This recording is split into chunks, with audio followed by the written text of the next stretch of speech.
ഓം ശാന്തി 22/3/2024. ഇന്നത്തെ മുരളിയുടെ main points.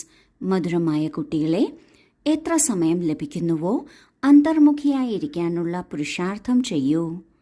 ബാഹ്യമുഖതയിലേക്ക് വരാതിരിക്കൂ, എന്നാലേ പാപം നശിക്കുള്ളൂ. അന്തർമുഖതയുമുണ്ട്, ബഹിർമുഖതയുമുണ്ട്. അന്തർമുഖത എന്നാൽ നാം നമ്മെക്കുറിച്ച് തന്നെ ചിന്തിക്കുന്നു. അതായത് ഒരു സ്വാർത്ഥ രീതിയിലല്ല. ഒരു കാർമിക് അക്കൗണ്ട് വരുന്നു എന്നിരിക്കട്ടെ, രണ്ട് വ്യക്തികൾ തമ്മിലാണെന്നിരിക്കട്ടെ, നമ്മളും മറ്റൊരു വ്യക്തിയും. സാധാരണഗതിയിൽ അവരിൽ എന്ത് തെറ്റാണ്, അവരെന്താണ് തെറ്റായി ചെയ്തത് എന്നാണ് നാം നോക്കുന്നത്. അതുകൊണ്ടാണ് എനിക്കിങ്ങനെയൊരു ബുദ്ധിമുട്ട് വന്നത് എന്നും ചിന്തിക്കുന്നു. ഇതിനെയാണ് ബാഹ്യമുഖത എന്ന് പറയുന്നത്. മറ്റുള്ളവരെ കുറിച്ചാണ് ചിന്തിക്കുന്നത്.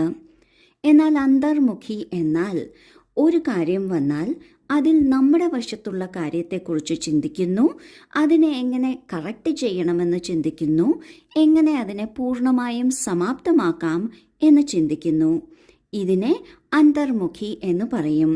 ഏതെങ്കിലും പരിതസ്ഥിതി വരുമ്പോൾ ഇപ്രകാരത്തിലുള്ള സ്റ്റേജ് ഉണ്ടാക്കണമെങ്കിൽ അല്ലാത്ത സമയവും നാം അന്തർമുഖിയായിരിക്കുന്നതിനുള്ള പുരുഷാർത്ഥം ചെയ്യണം. നാം നമ്മുടെ തപസ്സിലാണ് ശ്രദ്ധിക്കേണ്ടത്, നമ്മളുടെ ചാർട്ടിലാണ് ശ്രദ്ധിക്കേണ്ടത്. ഉയരുന്നതിൽ നിന്ന് നമ്മെ ഏത് കാര്യമാണ് തടസ്സപ്പെടുത്തുന്നത് എന്ന് ചിന്തിച്ച് കണ്ടുപിടിച്ച് അതിനെ മാറ്റിയെടുക്കുന്നതിലാണ് ശ്രദ്ധിക്കേണ്ടത്. ഇതിനെയാണ് അന്തർമുഖി എന്ന് പറയുന്നത്. ഇന്ന് ബാബ പറയുന്നു, അന്തർമുഖിയായിരിക്കാനുള്ള പുരുഷാർത്ഥം ചെയ്യൂ, ബാഹ്യമുഖി ആകരുത്. എന്നാൽ മാത്രമേ പാപം നശിക്കുള്ളൂ. ചോദ്യം: ഉയരുന്ന കലയുടെ പുരുഷാർത്ഥം എന്താണ്? അത് ഓരോ കുട്ടിക്കും ബാബ പഠിപ്പിച്ചു കൊടുക്കുന്നു. ഉത്തരം: 1. കുട്ടികൾ ഉയരുന്ന കലയിലേക്ക് പോകണമെങ്കിൽ ബുദ്ധിയോഗം ഒരു ബാബയുമായി യോജിപ്പിക്കണം. ഇന്നയാൾ ഇങ്ങനെയാണ്, ഇങ്ങനെ ചെയ്യുന്നു, ഇവരിൽ ഈ അവഗുണമുണ്ട്, ഈ കാര്യങ്ങളിലേക്ക് പോകേണ്ട ആവശ്യമില്ല. അവഗുണം കാണുന്നതിൽ നിന്ന് മുഖം മാറ്റൂ. 2. ഒരിക്കലും പഠിത്തത്തിനോട് പിണങ്ങരുത്.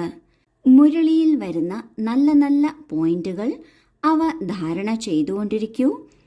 എന്നാലാണ് ഉയരുന്ന കല സാധിക്കുന്നത്. നമ്മൾ ആത്മാക്കളുടെ ചിറക് ഒടിഞ്ഞിരിക്കുകയാണ്. എന്നാൽ ബാബ വന്ന് ചിറക് വെച്ചു തരികയാണ്.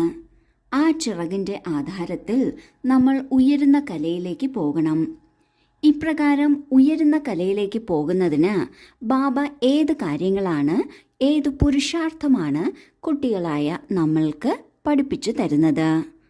ആദ്യത്തേത്, എല്ലായ്പ്പോഴും ബുദ്ധിയുടെ കണക്ഷൻ ബാബയുമായി ആയിരിക്കണം. മറ്റുള്ളവരെ നോക്കുകയോ മറ്റുള്ളവരെ കുറിച്ച് ചിന്തിക്കുകയോ അവരിൽ ഇങ്ങനെയാണ്, അവരിങ്ങനെ ചെയ്യുന്നു, അവരിൽ ഇന്ന അവഗുണമുണ്ട്, ഈ വക കാര്യങ്ങളിലേക്ക് പോകേണ്ട ആവശ്യമില്ല. അവഗുണം കാണുന്നതിൽ നിന്ന് നാം മുഖം തിരിച്ചു കളയണം. തീർച്ചയായും എല്ലാവരിലും അവഗുണങ്ങളുണ്ട്. അത് കാണപ്പെടുകയും ചെയ്യും. നാം അത് കാണുകയാണെങ്കിൽ നമ്മളുടെ ശ്രദ്ധ അവരുടെ ഗുണങ്ങളിലേക്ക് നാം തിരിക്കണം. അവഗുണങ്ങളിൽ നിന്ന് മുഖം മാറ്റണം. രണ്ടാമത്തെ കാര്യമാണ്, ഒരിക്കലും പഠിത്തത്തോട് പിണങ്ങരുത്. എന്തു തന്നെ ആയാലും ബാബയാണ് മുരളി പറയുന്നത്. ആ മുരളി നാം എന്നും പഠിക്കുക തന്നെ വേണം. കാരണം എന്നും മുരളിയിൽ പുതിയ പുതിയ നല്ല നല്ല പോയിന്റുകൾ വരുന്നു. അത് നാം മനസ്സിലാക്കുമ്പോഴാണ് ധാരണ ചെയ്യാൻ സാധിക്കുന്നത്. ധാരണ ചെയ്യുമ്പോഴാണ് ഉയരുന്ന കലയിലേക്ക് പോകാൻ സാധിക്കുന്നത്. അതിനാൽ ഈ 2 കാര്യങ്ങളിൽ ശ്രദ്ധിക്കണം. ബുദ്ധിയോഗം എപ്പോഴും ബാബയിലായിരിക്കണം.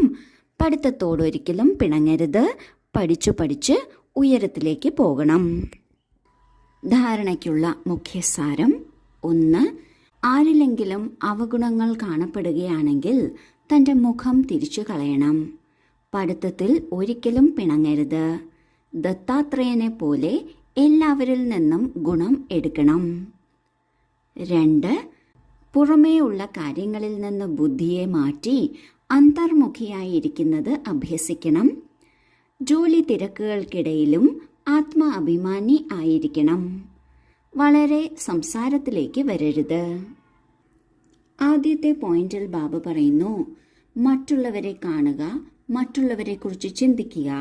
പരദർശനം, പരചിന്തനം, ഇവ രണ്ടും ഒരിക്കലും നമ്മൾക്ക് ഹിതകരമല്ല. അതിനാൽ ആരുടെയെങ്കിലും അവഗുണം കാണപ്പെടുകയോ മറ്റോ ചെയ്താൽ തീർച്ചയായും അതിൽ നിന്ന് നമ്മളുടെ ശ്രദ്ധയെ മാറ്റി അവരുടെ ഗുണങ്ങൾ എന്തായിരുന്നു, ഗുണങ്ങൾ എന്താണ് എന്നതിൽ ഫോക്കസ് ചെയ്യണം, അല്ലെങ്കിൽ ശ്രദ്ധിക്കണം. ഇതിന് ഏറ്റവും മികച്ച ഉദാഹരണമാണ് ദത്താത്രേയൻ. ദത്താത്രേയനെ കുറിച്ച് പറയുന്നത്, അദ്ദേഹം എന്ത് കാണുന്നുവോ അതിൽ നല്ലത് മാത്രമേ കണ്ടിരുന്നുള്ളൂ, നല്ലത് മാത്രമേ ഗ്രഹിച്ചിരുന്നുള്ളൂ എന്ന്. അതിനാൽ ദത്താത്രേയനെ പോലെ എല്ലാവരിൽ നിന്നും എല്ലാത്തിൽ നിന്നും ഗുണങ്ങൾ എടുക്കണം. ഒപ്പം പഠിത്തത്തിൽ എന്നും ശ്രദ്ധ കൊടുക്കണം. ഒരിക്കലും ഒഴിവുകഴിവ് പറയരുത്, പഠിത്തത്തോട് പിണങ്ങുകയും അരുത്. രണ്ടാമത്തെ പോയിന്റിൽ ബാബ പറയുന്നു, പുറമേന്നുള്ള കാര്യങ്ങളിൽ നിന്ന് ബുദ്ധിയെ മാറ്റി അന്തർമുഖിയായി ഇരിക്കുന്നത് അഭ്യസിക്കണം. ജോലി തിരക്കുകൾക്കിടയിലും എന്തു തന്നെ കാര്യമായാലും ദേഹി അഭിമാനി, അതായത് ആത്മ അഭിമാനി ആയിരിക്കണം. അധികം സംസാരത്തിലേക്ക് വരരുത്. എപ്പോഴാണോ കൂടുതൽ സംസാരിക്കുന്നത് അപ്പോഴാണ് നമ്മളുടെ ശ്രദ്ധ അന്തർമുഖതയിൽ നിന്ന് ബാഹ്യമുഖതയിലേക്ക് പോകുന്നത്. അതിനാൽ കൂടുതൽ സംസാരിക്കരുത്. വരദാനം: ഈശ്വരീയ സേവനത്തിന്റെ ബന്ധനത്തിലൂടെ സമീപ സംബന്ധത്തിൽ വരുന്ന റോയൽ ഫാമിലിയുടെ അധികാരിയായി ഭവിക്കട്ടെ. ഈശ്വരീയ സേവനത്തിന്റെ ബന്ധനം സമീപ ബന്ധത്തിലേക്ക് കൊണ്ടുവരുന്നതാണ്. ആര് എത്ര സേവനം ചെയ്യുന്നുവോ അത്രയും സേവനത്തിന്റെ ഫലമായി സമീപ സംബന്ധത്തിൽ വരുന്നു. ഇവിടത്തെ സേവാധാരി അവിടത്തെ റോയൽ ഫാമിലിയിലെ അധികാരി ആകും. എത്ര ഇവിടെ ഹാർഡ് സേവനം ചെയ്യുന്നുവോ അത്രയും അവിടെ സുഖമായി സിംഹാസനത്തിലിരിക്കും. ഇവിടെ എത്ര സുഖമായിരിക്കുന്നുവോ അവിടെ അത്രയും ജോലി ചെയ്യും. ഓരോ സെക്കൻഡിൻ്റെയും ഓരോ കർമ്മത്തിൻ്റെയും കണക്ക് ബാബയുടെ അടുക്കലുണ്ട്. പണ്ടൊരു കഥ കേട്ടിട്ടുണ്ട്. ഒരു മടിയനായ വ്യക്തിയുണ്ടായിരുന്നു.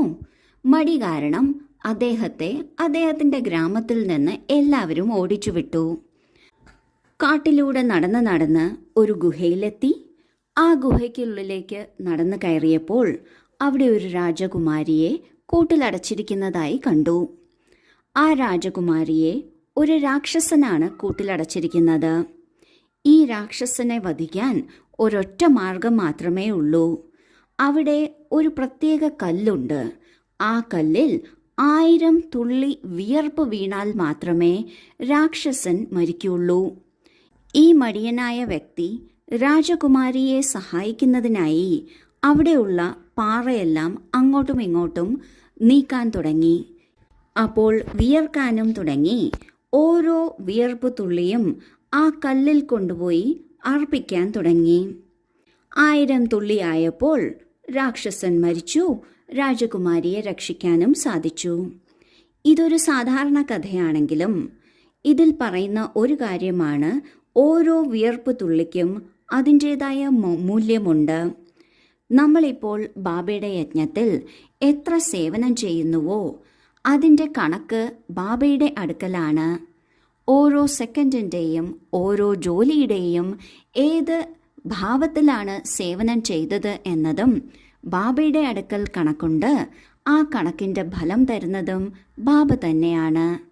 അതിനാൽ ആരാണോ കൂടുതൽ സേവനത്തിൻ്റെ ഉത്തരവാദിത്വം എടുക്കുന്നത് അവർക്ക് ഫലമായി സത്യയുഗത്തിലെ റോയൽ കുടുംബത്തിൽ വരാൻ സാധിക്കുന്നു. ആരാണോ ഇവിടെ സുഖപ്രദമായി വിശ്രമത്തോടെ ഇരിക്കുന്നത് അവർക്ക് സത്യയുഗത്തിൽ ജോലി ചെയ്യേണ്ടതായി വരും. എന്നാൽ ഇവിടെ ആരാണോ ഹാർഡ് വർക്ക് ചെയ്യുന്നത് അവർക്ക് അവിടെ സുഖപ്രദമായി ഇരിക്കാൻ സാധിക്കും. അതിനാൽ സേവനത്തിൽ തൽപരരായിരിക്കണം. സേവാഭാവത്തോടെ ഓരോ സേവനവും വളരെ മികവോടെ ചെയ്യണം. കാരണം കണക്ക് വയ്ക്കുന്നത് മനുഷ്യരല്ല, നമ്മുടെ സഹോദരാത്മാക്കളുമല്ല, ബാബ തന്നെയാണ്. സ്ലോഗൻ: സ്വപരിവർത്തനത്തിലൂടെ വിശ്വപരിവർത്തനത്തിന്റെ വൈബ്രേഷൻ തീവ്രഗതിയിൽ പരത്തൂ. ഓം ശാന്തി.